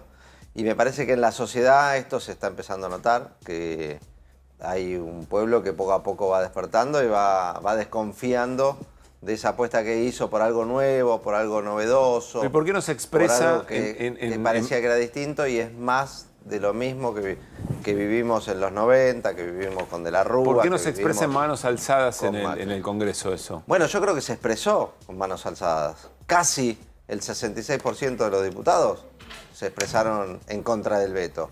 Faltó muy poquito y no se llegó por la traición de algunos diputados que son las verdaderas ratas del Congreso de las que hablaba Milei. Milei decía que había ratas en el Congreso. Sí. Bueno, ahora identificamos cuáles son las ratas, las que votaron de una manera de acuerdo con sus convicciones y después de acuerdo con su conveniencia.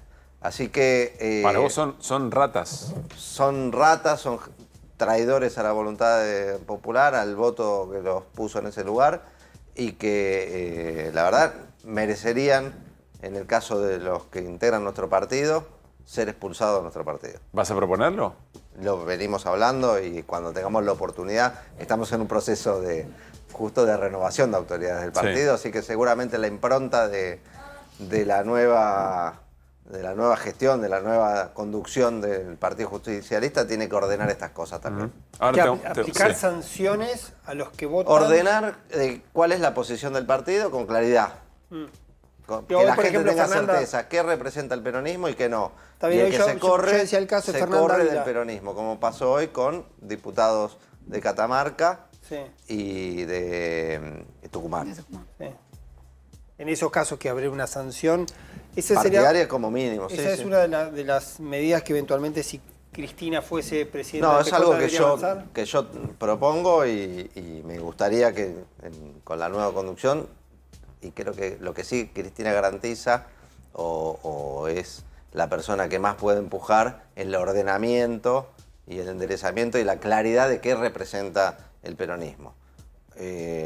Con todos adentro, por supuesto, con todos los sectores, con discusión, y entonces nos ponemos de acuerdo. El peronismo defiende la universidad pública, listo, que no vota no representa el peronismo. Ya estamos ahí, ahora volvemos un segundito, pero ya que estamos en Cristina, recién Jorge Jacobo decía, yo lo que le recomiendo al peronismo es que trate de construir futuro y que quizá la figura nuevamente preponderante de Cristina en la conducción del partido puede obstruir la aparición de nuevos referentes. ¿Qué contestás a eso? No, para nada. Cristina es promotora de nuevos referentes. Pero nadie agarró el bastón de Mariscal. Intendentes, diputados, gobernadores, todas camadas jóvenes que fue impulsando y promoviendo Cristina con a veces el rechazo o el disgusto de los viejos dirigentes que les molesta la aparición de jóvenes, en algunos casos brillantes, jóvenes varones y mujeres, que han tenido gestiones buenísimas que han sido revalidados con los votos. Así que Cristina, lejos de ser lo viejo, siempre está proponiendo algo nuevo. Uno lee sus documentos en estos tiempos y está discutiendo lo que se viene, proponiendo cómo volver a enderezar al peronismo con una propuesta que enamore, que dé esperanzas y que nos saque de este pozo que nos está metiendo. Te digo, a mí me llamó la atención el último documento por una cuestión de que históricamente tanto Perón como inclusive en algún momento, creo que no sé si lo dijo Néstor, pero Cristina sí llegó a hablar, como que es una herramienta el partido, pero los líderes están por encima. Generalmente Perón no era muy de hablar del partido, le importaba muy poco. Mira, él hablaba del movimiento. Totalmente. Entonces me parece que en el rango que tiene, me parece que se baja un poco ir a pelear el partido. Es que creo que tenemos que arrancar de más abajo. Después del último gobierno nuestro que dejó evidentemente insatisfecho a muchos argentinos, se reflejó en las elecciones.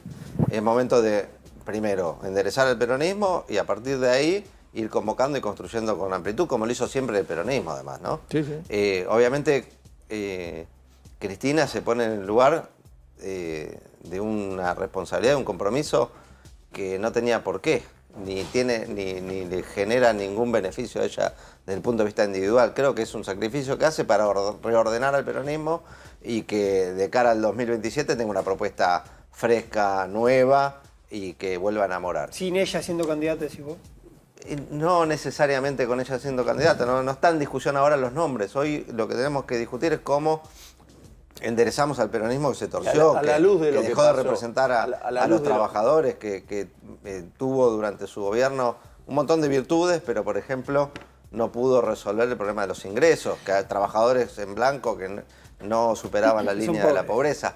Cristina lo que hace es lo que es más útil, lo que es más conveniente para el conjunto, con independencia de lo que a ella le conviene. En el 2017 no era lo mejor, lo más conveniente, nadie le aconsejaba que fuera candidata y se puso candidata para reagrupar al peronismo y construir una nueva mayoría que se dio en el 2019. En el 2019 podía haber sido candidata a ella perfectamente, y sin embargo eligió postergar su candidatura y proponer a otra persona para asegurar el triunfo que efectivamente se dio en primera vuelta. ¿no? Pero bueno. Bueno, ¿cuántos dirigentes, no?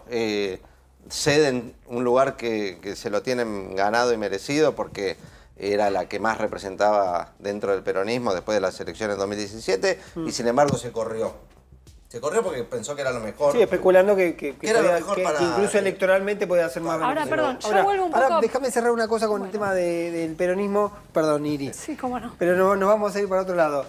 Hay mucha tensión ahora con Axel porque no salió todavía a apoyar la candidatura de Cristina del PJ. Vos tenés una relación histórica con Axel, digamos, personal y política también. Hay un ruido ahí. ¿Qué te parece que ocurre? El ruido principal es con los peronistas que no votan a favor de la gente, de la universidad pública, de los jubilados, y terminan votando con Milei. Esa es la verdadera interna. Después, el rearmado del partido, de las candidaturas, esto se resuelve en 2 minutos. Iri.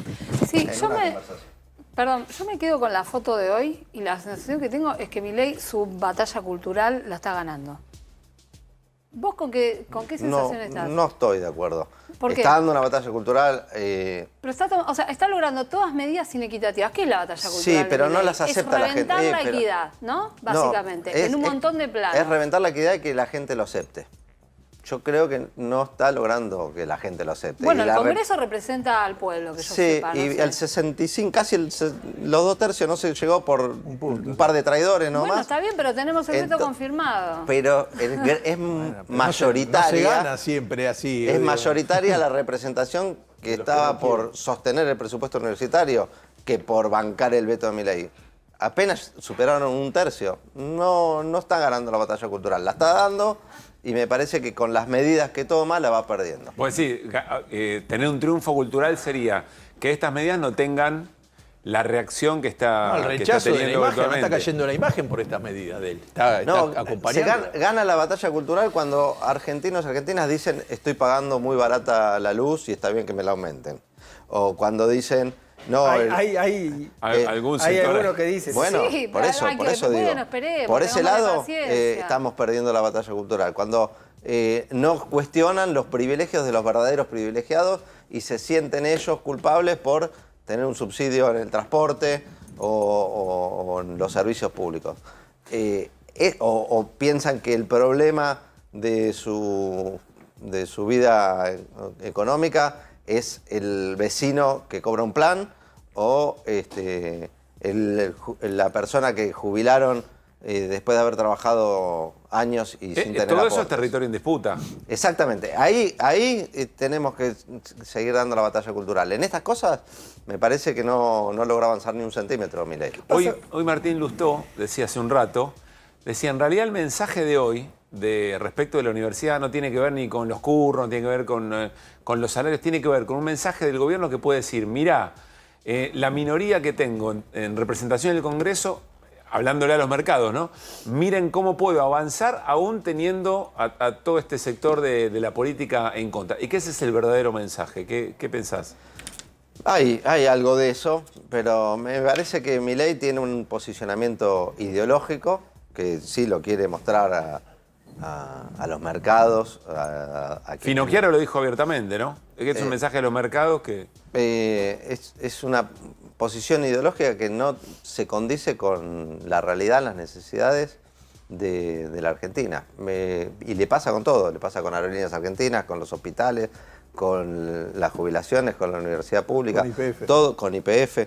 Es un posicionamiento de desregular todo, a veces te esconde bajo la idea de simplificar trámites, desregular y, por ejemplo, que pueda manejar cualquiera un transporte con la licencia otorgada así fácilmente, sin ningún control por parte del Estado. La verdad que desarmar el Estado tiene consecuencias graves para la vida cotidiana de la gente. Última tuya, Pablo. Me quedaba nada más con lo que dijo Finocchiaro diciendo... Voto cualquier cosa, pero me corto la mano ante votar con el kirchnerismo. Bueno, ese es un problema que tiene gran parte del radicalismo y de sectores que podrían tener posiciones parecidas a las nuestras de defensa de de las cosas que andan bien Pero ahora no del lo tuvo Estado. el radicalismo. No, y, claro, y les justamente pesa Lustó más. antes decía que Les no. pesa más el antiperonismo. Eso le pesa más al PRO, no tanto al radicalismo. El, ahora. a los dos, al radicalismo también, lo vemos en el Senado, lo vimos para poder, Bueno, en estas últimas para dos poder votaciones empujar. juntaron 160. Pero para poder empujar esa votación, los diputados de nuestro bloque tuvieron que tener la inteligencia y la generosidad de dejar Así se que hace política. encabecen los radicales. Que la iniciativa porque fuera al revés radical. jamás sucede. Cuando Y eso es la política. ¿qué pasa? planteábamos, pero cuando planteamos una sesión, nosotros los radicales no dan quórum. Para el mismo tema que después, propuesto por ellos, sí. Es que les pesa ese problema, ese prejuicio y ese miedo al castigo de o de algunos medios de comunicación que después le dan y le tienen terror. Mariano, gracias por haber venido. No, gracias por la invitación. Bueno, así cerramos el programa de hoy. Programa intenso, realmente, a partir de lo que pasó en el Congreso. Ya viene Babi Echecopar para hacer Basta Babi en la 24. Fer, gracias.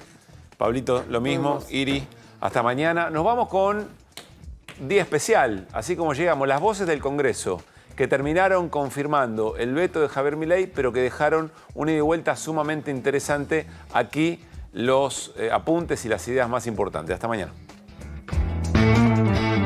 Los argentinos de bien que quizás nunca van a poder acceder a la universidad pública y que con el IVA de la polenta que compran, como leí por ahí, financia la universidad pública, pero también están financiando la CIDE, también están financiando los ñoquis, también están financiando los trolls. ¿Qué son, presidente? ¿Cuál es el programa que tienen?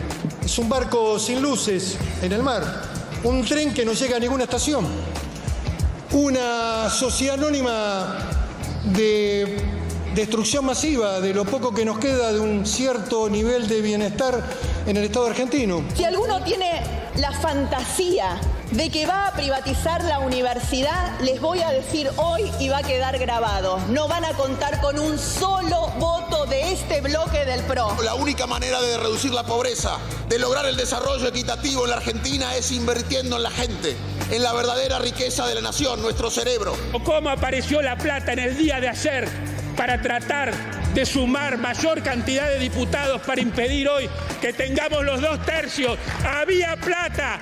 Yo me corto la mano antes de votar con el kirchnerismo. El Estado argentino tiene que garantizar el financiamiento de una de las pocas cosas que funcionan bien en nuestro país. Dejen de destruir lo que funcionan bien y acompáñennos a defender la universidad pública. Gracias. Yo soy egresado de grado de la universidad pública, cuando graduarse en la universidad pública, la Universidad de Buenos Aires, era un orgullo y no el kiosco en el cual se ha convertido hoy, y eso es lo que queremos terminar.